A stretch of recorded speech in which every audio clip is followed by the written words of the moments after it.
بسم اللہ الرحمن الرحیم۔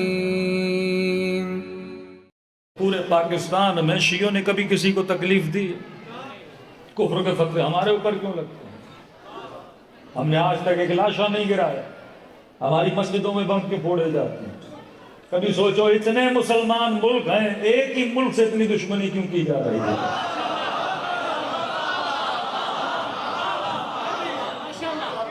نمازوں سے مسئلہ ہے تو نماز تو سارے مسلمان پڑھتے ہیں، روزوں سے مسئلہ ہے روزے تو سارے مسلمان رکھتے ہیں۔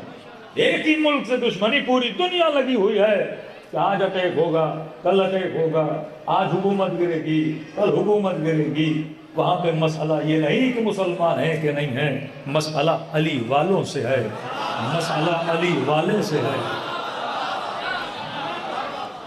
آج جو جنگ ہے وہ جنگ کس چیز کی ہے؟ رب دیتا ہوا آگے بڑھ رہا ہوں، آج جنگ فکر کی ہے، جنگ ذکر کی نہیں ہے۔ جو ہم بارہا اس ممبروں سے بتا رہے ہیں کہ اہل بیت کو وہ مسلمان نہیں چاہیے جو صرف ذکری مسلمان ہو، اہل بیت کو وہ مسلمان چاہیے جو ذکر کے ساتھ کیا کرے؟ فکر بھی کرے۔ ذکری مسلمان کا کیا ہے؟ آج پوری مسجدیں کھول دو، پوری رات اللہ اللہ اللہ کا ذکر کرتے رہو۔ یہ ہو والے کتنے ہیں پاکستان؟ یہ درود پڑھنے والے کتنے ہیں پاکستان؟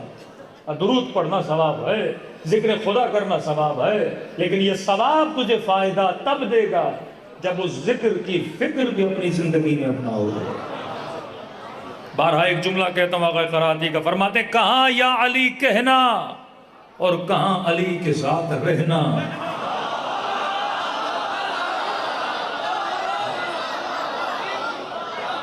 دنیا کا آسان ترین کام ہے،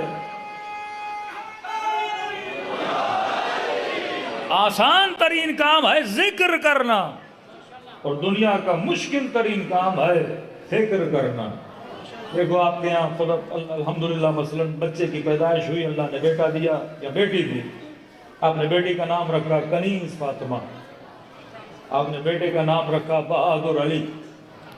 نام رکھنا کتنا آسان ہے، کوئی تکلیف ہوتی ہے نام رکھنے میں؟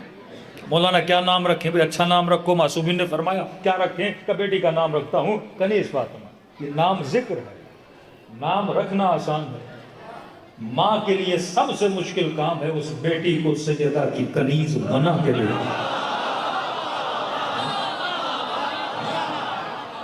دنیا کا آسان ترین کام ہے نام رکھنا۔ بیٹا پیدا ہوا، نام رکھا بہادر علی، تو پتا چلے چٹکلی کو دیکھ کے بھاگنے والا، یہ کیسا بہادر ہے؟ عرب میں بھی بڑے بڑے خود کو بہادر کہلاتے تھے، جو مرحب کو دیکھ کے بھاگ جائیں، جو عمرو بن عبدود کو دیکھ کے بھاگ جائیں۔ بہادر تو وہ ہے جو کہے سمتنی امی حیدرہ، میری ماں نے میرا نام حیدر رکھا۔ آج دشمن اس فکر سے ڈرتا ہے، جو فکر انسان کو صرف ذکر تک نہیں روکتی، فکر مصطفیٰ تک لے کر جاتی ہے۔ امیر المومنین سے کیا مسئلہ تھا؟ کیونکہ علی اس فکر کو بیان کرتے تھے، حسین اس فکر کو بیان کر رہے تھے، موسیٰ کاظم اس فکر کو بیان کر رہے تھے، اور آج شیعہ علی ابن ابی طالب اسی فکر کو بیان کر رہا ہے۔ تبھی آپ سے دشمنیاں کی جاتی ہیں۔ ایک اور آسان سی مثال نو دیکھیے، فکر کیا بتاتی ہے؟ فکر اصل بتاتی ہے، فکر اصل بتاتی ہے۔ مثلا مارکیٹ میں اگر نقلی پیسہ ہو اور سب کے پاس ہی نقل ہو تو عوام کو اصل کا پتہ ہی نہیں ہوتا۔ مثلا سب کی جیب میں ان کے اکاؤنٹ میں 10 لاکھ، ان کے اکاؤنٹ میں 20 لاکھ، ان کے گھر میں 40 لاکھ، اس کے گھر میں 60 لاکھ، پورا کاروبار نقلی کرنسی سے ہو رہا ہے، پیسہ جھوٹا۔ اور اچانک کوئی بندہ آ جائے اور کہے کہ جناب یہ سارا نقل ہے، میرے پاس اصل ہے، تو یہ جن کے اکاؤنٹوں میں، جن کے جیبوں میں نقلی پیسے ہیں، یہ اصلی بندہ ان کے لیے کیا بن جائے گا؟ خطرہ بن جائے گا، کیونکہ کل سے کوئی دکان پھر نقلی پیسہ نہیں لے گا۔ جب یہ نقلی دین بیچ رہے تھے تو علی نے کہا آؤ میں تجھے اصلی دین دیتا ہوں۔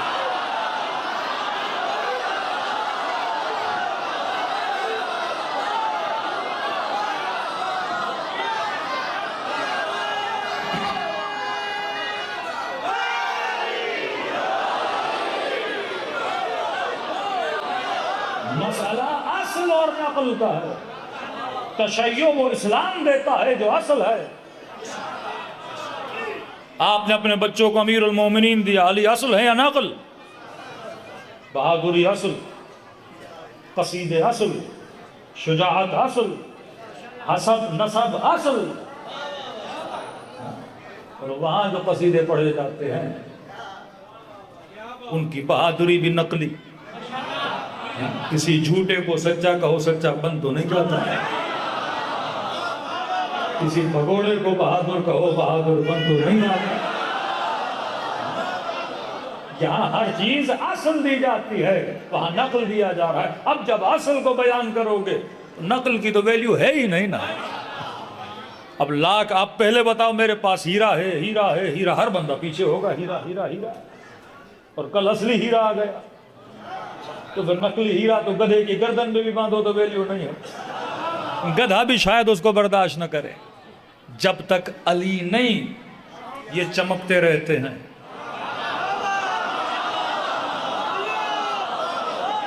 علی کے آنے سے ان کا نور ہی ختم ہو جاتا ہے.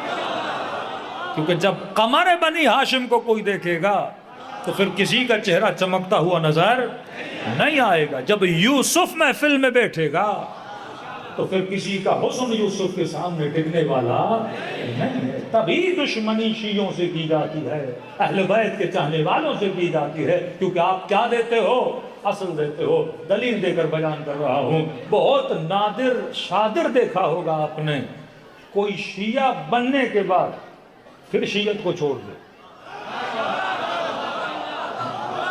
دلیل ہے، یوٹیوب کھولیے. کتنے ایسے جوان، کتنے ایسے مسلمان آپ کو نظر آئیں گے جو کہیں کہ بھائی ہم پہلے شیعہ تھے، الحمدللہ ابھی ہم شیعہ نہیں ہیں، فلاں بن گئے. سینکڑوں کلپ ملیں گے جو کہیں گے پہلے ہم وہ تھے، اب الحمدللہ شیعہ بن گئے. دلیل کیا ہے؟ کیونکہ علی کے ملنے کے بعد پھر کسی نقل کی طرف کوئی نہیں جاتا. جیسے ہیرا مل گیا، جیسے اصل مل گیا، جیسے حسن مل گیا، جیسے حسین مل گیا، پھر وہ کسی اور کے پاس نہیں جاتا. تو فرق مکتب علی اور غیر مکاتب کا یہ ہے، کیونکہ یہ مکتب کیا بتاتا ہے؟ اصل بتاتا ہے. امیر المومنین سے دشمنی کیوں؟ کیونکہ علی اصلی چہرے دکھاتے. امام حسین سے دشمنی کیوں؟ کیونکہ حسین کیا بتاتے تھے؟ اصل بتاتے تھے. اب ہم حق پر ہیں اور حقیقت پر ہیں، لیکن ہماری نسلوں کو بھی گمراہ کیسے کیا جائے گا؟ کہا جائے گا ہاں تم حق پر ہو تو لہذا کیا کرو؟ بس حق کا ذکر کرو، حق والی فکر نہ اپنا. اللہ حق ہے کہ نہیں؟ ایک نعرہ مشہور ہے نا مسلمانوں کا، قولوا لا الہ الا اللہ تفلحوا. کہو لا الہ الا اللہ، کیا ہو جاؤ گے؟ کامیاب ہو جاؤ گے، فلاح پا جاؤ گے. آج سارے مسلمان اذانوں سے لے کر نمازوں میں، نمازوں سے لے کر مسجدوں تک کیا کہتے ہیں؟ لا الہ الا اللہ محمد رسول اللہ. کتنے کامیاب ہیں؟ قرض مانگے تو امریکہ سے، بھیک مانگے تو کافروں سے، ذلت ہمارے یہاں، کچرا ہمارے یہاں، کرپشن ہمارے یہاں. کون سا مسلمان کامیاب ہے؟ لیکن رسول نے تو کہا کہو لا الہ الا اللہ تو کامیاب ہو جاؤ گے. پھر ہم کامیاب کیوں نہیں ہو رہے؟ یا قرآن کی آیت الصلاۃ تنہی عن الفحشاء والمنکر، نماز بندے کو فحشا سے بچاتی ہے، گناہ سے بچاتی ہے، منکرات سے بچاتی ہے. ارے یہ نمازیں پڑھنے کے بعد قاتل حسین بنے.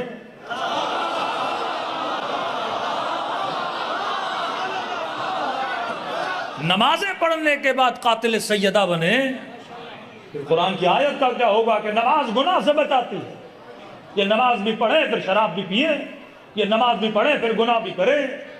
آپ کے حکمران یہاں سے جاتے ہیں مکے جا کے نمازیں پڑھتے ہیں، پھر وہاں سے جاتے ہیں امریکہ جا کے شرابیں پیتے ہیں. یہ کیسی نماز ہے؟ یہ کیسا عمرہ ہے؟ یہ کیسا حج ہے؟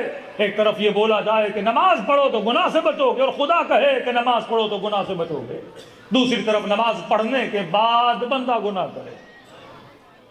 ارے وہ تاریخ اسلام کا حاکم ہی تو تھا، کس نے صبح کی 2 رکعت شراب کے عالم میں 4 پڑھا دی.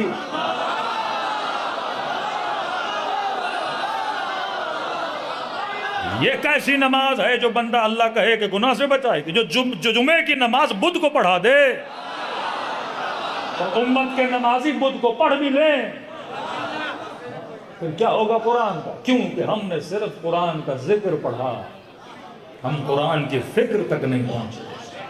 نہ کلمے پڑھنے سے فلاح ملتی ہے، نہ صرف نماز پڑھنے سے گناہ سے بندہ بچتا ہے، جب تک اس روح نماز کو نہ سمجھو، جب تک اس روح کلمے کو نہ سمجھو، جب تک اس فکر علوی کو نہ اپناؤ۔ آج ہمیں بھی یہ بولا جائے کہ جناب صرف علی علی کے ذکر کے کرنے سے جنت ملتی ہے، مطلب ہمیں کہاں تک روکا جا رہا؟ علی کا ذکر بھی کرو، علی کی فکر بھی اپناؤ۔ ہمارا جو شہید حسینی نے دیا کہ علی کا طرز زندگی منافقت کی موت ہے، طرز زندگی منافقت کی موت ہے۔ جب تک یہ طرز اپناؤ گے نہیں تب تک منافقت کی موت نہیں ہو سکتی۔ حسین کا طرز زندگی یزیدیت کی موت ہے، اہل بیت کا طرز زندگی طاغوت کی موت ہے۔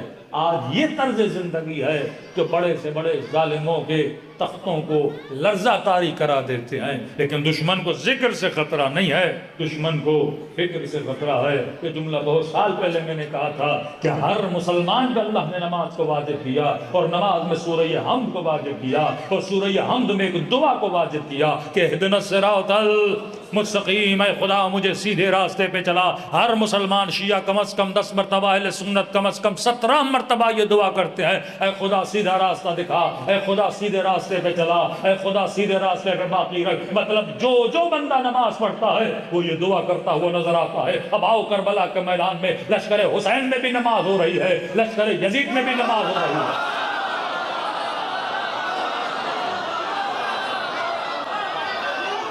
حسینی بھی دعا کر رہے ہیں اہدنا الصراط المستقیم، یزیدی بھی دعا کر رہے ہیں اہدنا الصراط المستقیم، بلکہ 2 خیموں میں لے کر جاؤں، ایک خیمہ ہور کا، ایک خیمہ شمر کا۔ شمر بھی کہہ رہا ہے خدا مجھے سیدھا راستہ دکھا، ہور بھی کہہ رہا ہے خدا مجھے سیدھا راستہ دکھا۔ سوال تو خدا سے بنتا ہے، پروردگارہ دعا دونوں نے کی، ایک دعا کرنے کے بعد قاتل حسین بنا، دوسرا دعا کرنے کے بعد ناصر حسین بنا۔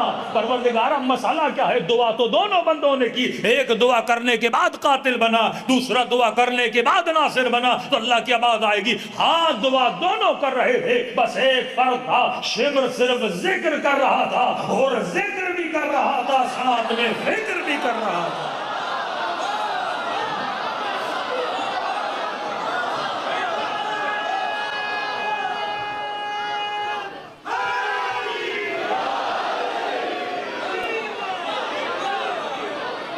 فکر ہے میرے عزیز جو تجھے کیا بناتی ہے؟ حقیقت میں مومن بناتی ہے۔ آج مسلمان اس پہ لڑ رہے ہیں کہ فتح مکہ کے بعد جس نے کلمہ پڑھا وہ مومن تھا۔ انہی جھگڑوں میں امت لگی ہوئی ہے، قرآن کی فکر کو چھوڑ دیا، قرآن کی آئیڈیالوجی کو چھوڑ دیا، رسول کی آئیڈیالوجی کو چھوڑ دیا۔ یہ ایشو ہے ہی نہیں کس نے کلمہ پڑھا تھا کس نے کلمہ نہیں پڑھا تھا، کہتے فلاں نے پڑھا تھا اور ریاض باللہ ابو طالب نے نہیں پڑھا تھا۔ وہ کلمہ اگر نہیں بھی پڑھا تھا، دیکھنا یہ ہے کہ ابو طالب کی فکر کیا تھی، اور جس نے پڑھا تھا اس کی فکر کیا تھی۔ کبھی کبھی بندہ تلوار کے زور پہ بھی پڑھ لیتا ہے۔ ہاں بھائی، آج سیاسی پارٹیوں کے لوگوں کو جیلوں میں لے جاتے ہیں، 2 چھتر پڑھتے ہیں، حکومتی گواہ بنتے ہیں کہ نہیں؟ تو یہ کون سی بڑی بات ہے؟ فقہ مطلب مکہ ہوا، فقہ ہو گئے، مسلمانوں کے ہاتھوں میں تلواریں تھیں، ہر بندے نے کیا پڑھ لیا؟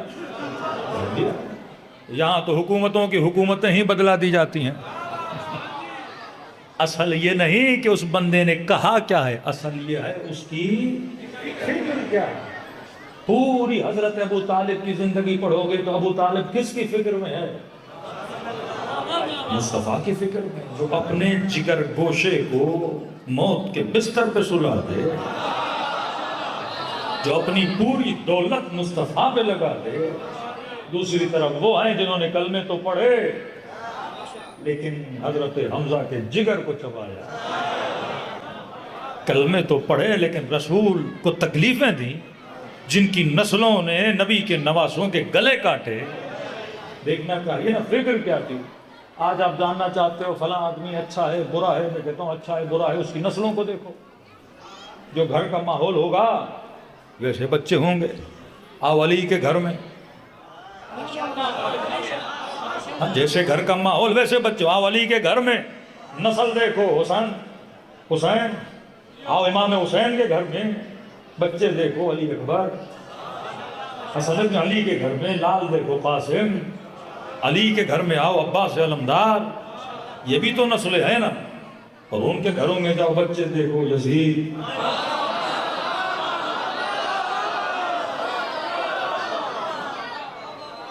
اچھی زمین وہ ہے جو اچھی فصل دے.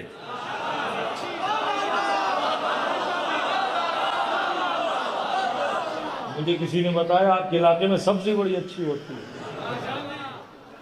تو سبزی کو دیکھ کے تعریف کس کی ہوگی؟ زمین کی. تیرے بچوں کو دیکھ کے برائی بھی تیری ہوگی اور تعریف بھی تیری ہوگی. یہی فرق تھا جو مکتب اہل بیت بتانا چاہتا ہے کہ اے مومن، تو ذکر والا بھی ہے تو فکر والا بھی ہے. کہیں ایسا نہ ہو تجھے صرف ذکر تک محدود کیا جائے.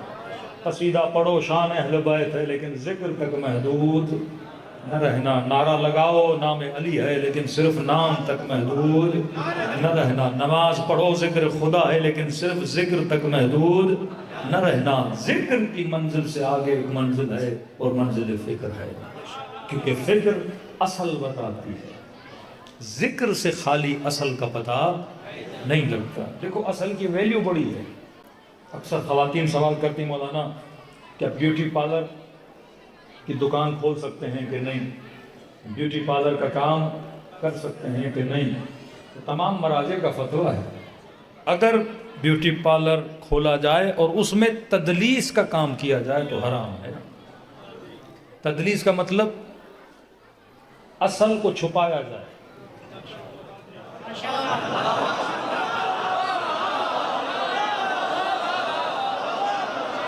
تدلیس کا مطلب کیا ہے؟ اصل کو چھپایا جائے. 50 سال کی خاتون ہے ایسا میک اپ کرو 20 سال کی لگے. ایک ہے مثلا چہرہ اچھا ہے ہلکا پھلکا زینت والا میک اپ کیا جاتا ہے. شادی کی رات ہے، شوہر کے پاس جانا ہے، مرد بھی جاتا ہے خود کو سنگھار کرتا ہے، عورت بھی جاتی ہے، اتنا صحیح ہے. لیکن بالکل افریقن کلر ہو اور ایسا میک اپ کیا جائے کہ بالکل گوروں جیسی کوئی لگے، کہ یہ حرام ہے کیونکہ یہ دھوکہ ہے، یہ تدلیس ہے. فقہ تشیع بتا رہا ہوں کہ تدلیس حرام ہے. تھوڑا بدلو 5%، 6%، 7% تو کام چلتا ہے، لیکن اتنا بدل دو کہ اصل ہی نظر نہ آئے. اتنا بدل دو کسی بھگوڑے کو شجاع دکھانے لگے.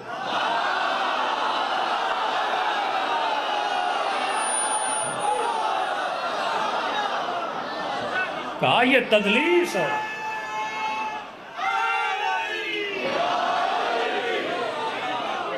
تدلیس حرام ہے، آپ ایسا نہیں کر سکتے. مارکیٹنگ کے شعبے میں آپ کی کمپنی ہے بسکٹ کمپنی، مارکیٹنگ کا شعبہ اب 10 کمپنیاں ہیں نا. آج مسئلہ یہی ہے، ہر مفتی کا اپنا ایک مرشد ہے، ہر مرید کا اپنا ایک مرشد ہے. تو ہر بندہ اپنے مرشد کے کیا سناتا ہے؟ کرامتیں سنانا شروع کر دے. ایسی ایسی کرامتیں کہ ہر بندہ دنگ رہ جائے، پھر وہ اپنے مرشد کی سناتا ہے. حالانکہ سب کیا ہے؟ جھوٹ ہے. اور جب مرشدوں کا مرشد علی آ جاتا ہے. اصل اور نقل فرمایا کبھی بھی چہرے کو اتنا نہ بدلو. یہ کیا ہے؟ تدلیس ہے، یہ حرام ہے. تدلیس کرنا اسلام میں جائز نہیں ہے.